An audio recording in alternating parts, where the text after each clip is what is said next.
Est-ce que vous savez que ma nièce qui est décédée au Cameroun, people, on l'a tapé le vendredi, c'est ça qui déclenche sa maladie. Parce qu'on n'a pas le droit de la taper. Son frère a encore été bastonné dernièrement à l'école par son professeur, je crois, d'anglais,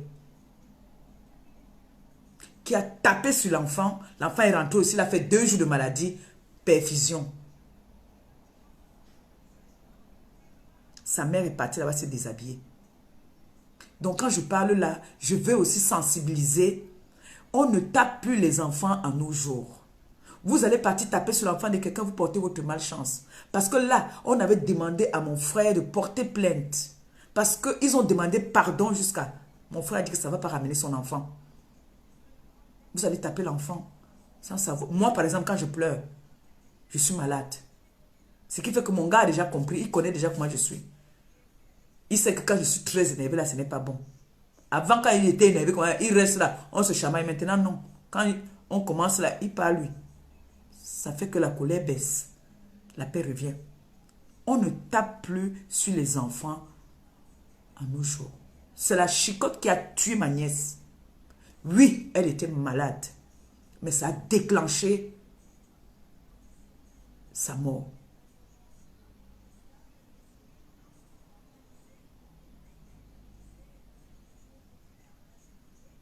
Ce n'est pas en tapant sur l'enfant que l'enfant va être intelligent. Non. On n'étudie pas un enfant avec un fouet à côté. La dame que je vais appeler tout à l'heure a eu la même histoire. Le fouet que vous voyez là, ça peut traumatiser l'enfant. Je vous ai raconté l'histoire de mon fils, d'un de mes fils là,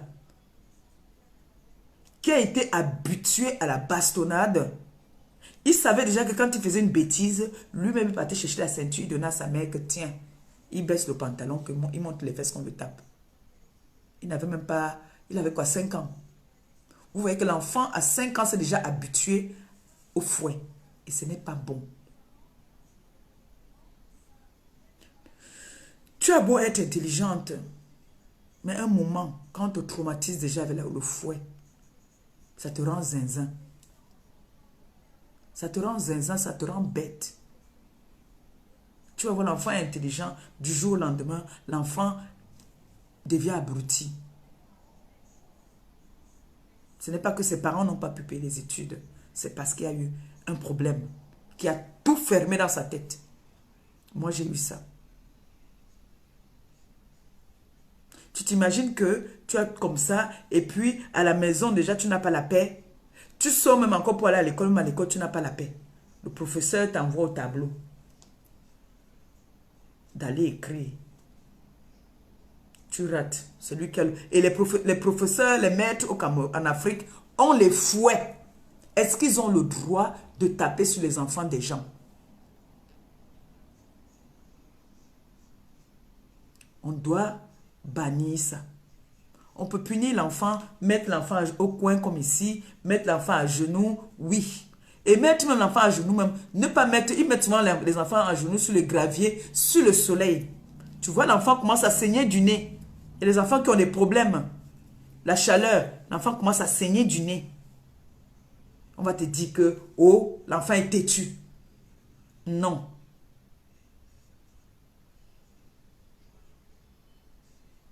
Et quand tu as 10 enfants, il y a un enfant qui est toujours plus intelligent, il y a 2 ou 3 qui sont bêtes. C'est la nature qui fait ainsi.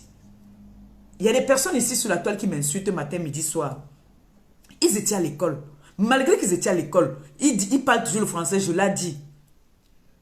Moi, alors qu'ils ne sais pas ni lire ni écrire, le français, mon français est légèrement soutenu par rapport à leur français. Mais ils étaient à l'école. Il y a des enfants, tu vas aller à l'école, tu restes bête.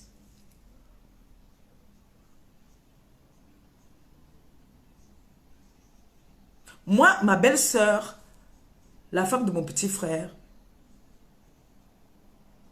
quand mon petit frère l'a connue, elle était fine, mais avec un petit derrière.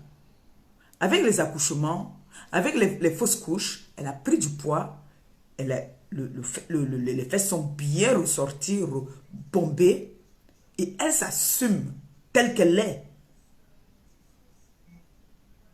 Tu vas lui acheter un short, pardon, à sa taille. Elle porte le short. Elle sort. Les gens vont rester là, bavarder, faire le ou. J'ai vu avec, nous sommes déjà sortis, où elle a recadré des filles en route. Parce que des filles étaient en train de vouloir se foutre de ses fesses, se moquer. Elle s'est retournée. Elle a dit, redis. Parce qu'il y a une qui avait dit, je crois, c'est quoi les fesses ou quoi là. Et ils étaient avec des gars. Ils se sont mis à rigoler. Et on a fait demi-tour. Et elle a dit à cette fille, regarde-toi à ton âge. Je suis sûre que tu n'as pas encore eu un enfant même. Tu es avec des hommes. C'est toi la femme, tu te moques de moi. Tu es sûre que comme tu es maigre là, tu es belle. Vous me connaissez, non? J'ai commencé à insulter l'Angala. J'ai commencé à la laver. Que une bouffonne. Hein? Tu es avec les hommes. Parce que tu vois les hommes, on va aller te couiller tout à l'heure. Tu te moques d'une autre femme. J'ai commencé à la laver. Et ma belle-sœur, ma femme, est très sûre d'elle. Ma grande sœur, celle que je suis, Solange, c'est elle. Elle a pris les pieds de ma mère parce qu'elle est arquée. Donc, quand elle allait à l'école, elle était encore au lycée au collège Meyong-Meyem, à la Stevette. Son camarade de classe l'avait insulté. Que regarde tes pieds. C'est comme si on t'avait déviégé quand tu avais 2 ans. Ça l'a traumatisée à un moment. Elle ne voulait plus aller à l'école. Parce que quand elle était plus jeune, elle était encore plus... Elle était vraiment arquée, plus que ce qu'elle est maintenant. Mais aujourd'hui, elle a compris que les pieds arqués, chez nous en Afrique, c'est la beauté. Elle est fière. À son âge, elle porte les culottes, elle se met en jupe et tout. Assumons-nous. Donc, j'ai créé ce concept, mon handicap, mon combat. Il y a plusieurs handicaps. L'handicap n'est pas seulement ne pas savoir lire ni écrire. L'handicap peut être physique. L'handicap peut être mental.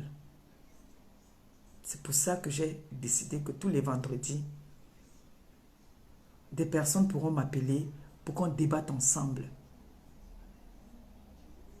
Ça me fait plaisir parce que parfois, tu restes, tu dis que tu as les problèmes. Mais quand tu regardes autour de toi, tu vois que ton voisin a un problème plus que ça. Il y en a là qui sont... Il y a des personnes qui sont bègues. Il y en a qui sont bègues. Hein? Qui savent même lire et écrire, mais qui sont bègues. Pour parler, ils tapent la main, ou ils font ça, ou ils ont des tics. Il y en a qui ont honte même, qui se referment. Non, il faut parler. Et ensemble, on trouve des solutions.